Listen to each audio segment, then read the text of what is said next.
जय हिंद मित्रांनो. आज काकांनी परत आमचा डबा बंद केला. रविवारी काका जे करतच असतात, आज परत जेवणाचे वांदे झाले. मग ठरवलं बाहेर जाऊ जेवायला. म्हटलं तसं आलो बाहेर जेवायला. बघू शकता माझे रूममेट, आता आपला यूट्यूबरच आहे आमचा रूममेट. आता जेवण करून चाललो आहे रूमकडे. मस्त जेवण वगैरे केलं. पण असं केलंय की एक कॅलरी मोजून जेवण केलंय आम्ही. आता सध्या तर जिममुळे तर कॅलरी मोजून जेवण चाललंय. एकदम प्रॉपर जेवण चाललंय. एक कॅलरी काउंट केली जाते. फोटो काढायचा राहिला त्याच्यामुळे किती कॅलरीचा इंटेक घेतलाय ते अजूनही एक कुपीतच आहे. ते आता कळेल थोड्या दिवसात. बघू, मेहनत तर चालू आहे. मेहनतीचं फळ भेटतं नाही भेटतं ते बघू पुढे. आपण कॅल्क्युलेट करून सांगतो किती कॅलरी केला. भाऊचं ऑफिस आलंय आता. पोलीस आयुक्त आलंय. काही दिवसात आमचे भाऊ जाणार तिथंपर्यंत अशी अपेक्षा आहे आम्हाला. भाऊ असताय पण आम्हाला माहिती भाऊ जाणार 100%. आज आमचं जिम बंद असल्या कारणामुळे टार्गेट राहून गेलो होतं अचीव करायचं 12-13 हजार स्टेपचं.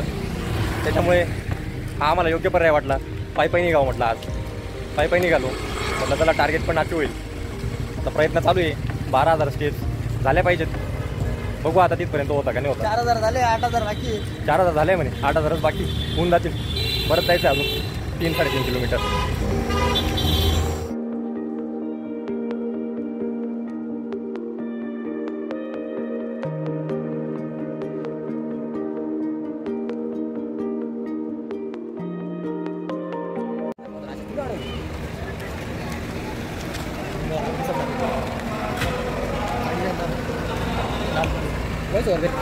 हे मेळा बसस्थानक आहे महाराष्ट्रातलं पहिलं AC बसस्थानक, जिथं तुम्हाला ACच बघायला भेटणार नाही.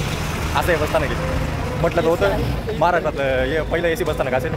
पण मला इथं AC रूमच दिसत नाही. मला रूममेट सांगता AC रूम दाखवा, AC रूम दाखवा. पण मला AC रूमच दिसत नाही. इथे कुठून दाखवू तुम्हाला, मला तेच कळत नाही. पुढे काहीतरी आहे कदाचित. हा मग तुम्हाला दाखवतो. कदाचित हाच AC रूम असावा असं आम्हाला वाटतंय. हाच असं.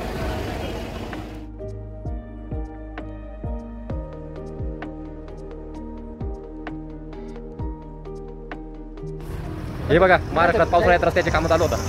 म्हणजे इलेक्शनच्या अगोदर काम चालू झाले. खरं तर इलेक्शन संपले पण कामं संपले नाही अजून. आणि लोकांना यामुळे भरपूर कष्ट त्रास सहन करावे लागतात. भरपूर साऱ्या असुविधा होतात लोकांना. ॲक्सिडेंट होण्याचे चान्सेस पण भरपूर आहे अशा रस्त्यामुळे. कारण रस्ता बराच नॅरो केलेला आहे त्यांनी. त्याच्यामुळे ॲक्सिडेंटचे चान्सेस भरपूर आहेत. कृपया इथं सुधारणा करावी नाशिकच्या म्युन्सिपाल्टीने अशी आमची अपेक्षा आहे. लवकरात लवकर हो.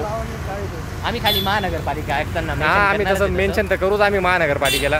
कारण याच्यामुळे बरीच असुविधा होती लोकांना. खरोखर भरपूर त्रास बघितला आहे मी. कारण माझा डेलीचा रस्ताच हा आहे. त्याच्यामुळे मला चांगला अनुभव आला आहे या रस्त्याचा. आता बघू आता.